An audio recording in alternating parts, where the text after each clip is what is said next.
Important topics के बारे में जो कि हमारे बोर्ड एग्जाम्स में बहुत हेल्प करेंगे। अभी टाइम है रिवीजन का और हमें ये पता होना चाहिए कि कौन कौन से ऐसे टॉपिक्स हैं जिनको हमें सबसे पहले रिवाइज करना चाहिए ताकि हम कुछ अच्छे मार्क्स स्कोर कर सकें।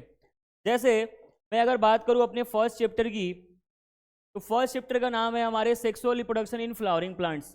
इस चैप्टर में जो सबसे ज़्यादा क्वेश्चन पूछा जाता है वो एंथर के स्ट्रक्चर, मेगा स्पोरोजेनेसिस बोले तो फीमेल गेमिटोफाइट का डेवलपमेंट कैसे होता है, एम्ब्रियो सेक के स्ट्रक्चर के ऊपर, डेवलपमेंट ऑफ एम्ब्रियो के ऊपर और डबल फर्टिलाइजेशन के ऊपर।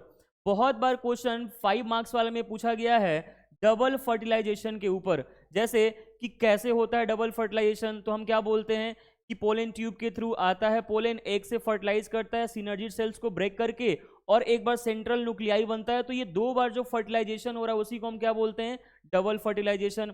ऐसी बात करूं मैं अगले चैप्टर की, तो अगला चैप्टर है ह्यूमन रिप्रोडक्शन। इसमें डायग्राम वाले क्वेश्चन ज्यादातर पूछे जाते हैं हमसे, ठीक है। जैसे अपना है male and female reproductive system, इस मेल और फीमेल दोनों में से किसी एक के आने के चांसेस बहुत ज़्यादा रहते हैं कि डायग्राम बना करके लेबल करो, या फिर कैसे क्वेश्चन आते हैं कि डायग्राम आपको दिए होंगे और उसमें ए बी सी डी ऐसे करके लिखा होगा, बोलेगा कि फंक्शंस बताओ। जैसे कि कोई डायग्राम है, डायग्राम में उसने ए लिख दिया, बी लिख दिया, सी लिख दिया।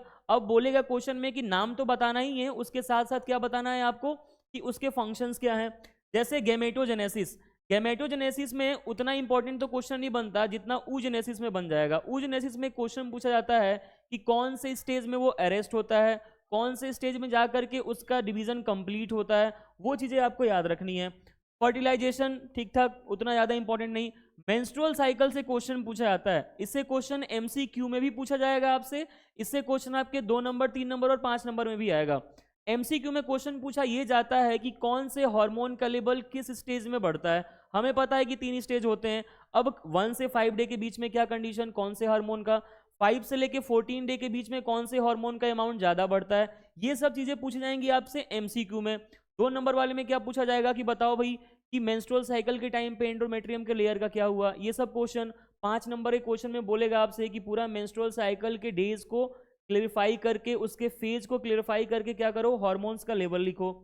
प्रेगनेंसी के इवेंट्स में से कुछ क्वेश्चन पूछे जा सकते हैं और कुछ एम्ब्रियोनिक डेवलपमेंट्स। जैसे MCQ में क्वेश्चन पूछा जाएगा कि कौन से महीने में फिंगर्स का डेवलपमेंट हुआ, कौन से महीने में हार्ट बीट बन जाता है, कौन से महीने में हेयर्स आते हैं बॉडी पे, ये सब चीज़ किस में पूछी जाएगी आपसे, एम्ब्रियोनिक डेवलपमेंट में। और क्या पूछा जाएगा, morula, blastula, gastrula, blastocyst, trophoblast, stem cells, ये वाले क्वेश्चन बहुत इंपॉर्टेंट होंगे आपके किस लेवल पे, एम्ब्रियोनिक डेवलपमेंट पे। इसके बाद बात करें हम नेक्स्ट चैप्टर की, तो नेक्स्ट चैप्टर हमारा है रिप्रोडक्टिव हेल्थ।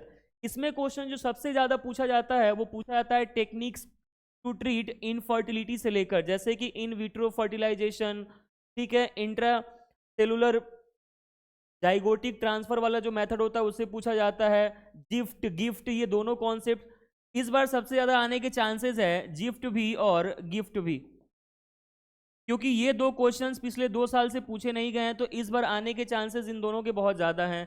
फिर कुछ डिजीज भी दिए हुए हैं हमारे बुक में, उनसे भी क्वेश्चंस पूछे जा चुके हैं। हालांकि रिप्रोडक्टिव हेल्थ के डिजीज तो उतने ज़्यादा नहीं आएंगे, लेकिन ह्यूमन हेल्थ एंड डिजीज में एड्स का आने का चांसेस बहुत ज़्यादा है, क्योंकि पिछले बार ये क्वेश्चन नहीं आया था और उसमें वो जो RNA ट्रांसक्रिप्टेज वाला मैकेनिज्म है उससे क्वेश्चन पूछे जाने के चांसेस बहुत ज़्यादा।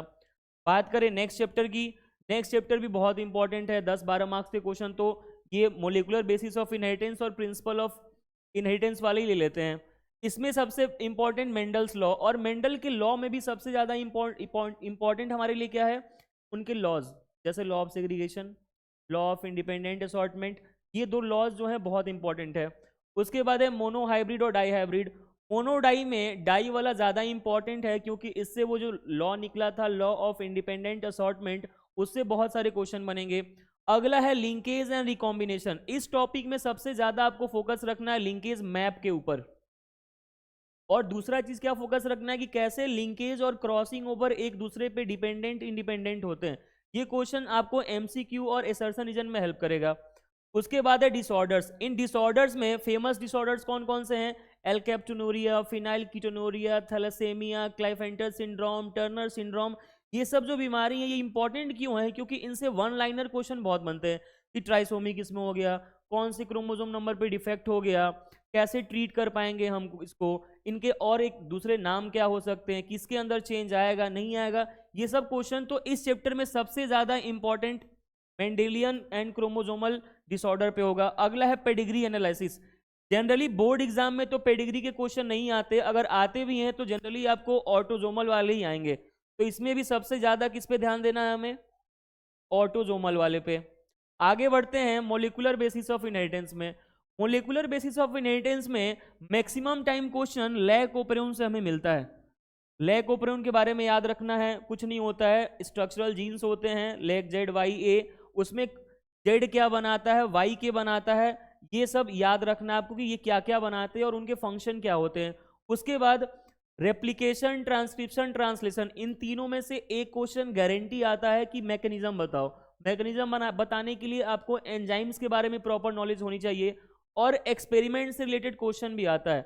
मैंने 2 एक्सपेरिमेंट्स के नाम लिख रखे हैं, ग्रिफिथ का और हर्से एंड चेज का। वैसे तो एनसीईआरटी में 3 है, पर मैंने बोर्ड पे 2 ही लिखा है क्योंकि इन दोनों से क्वेश्चन आने के चांसेस बहुत ज्यादा है।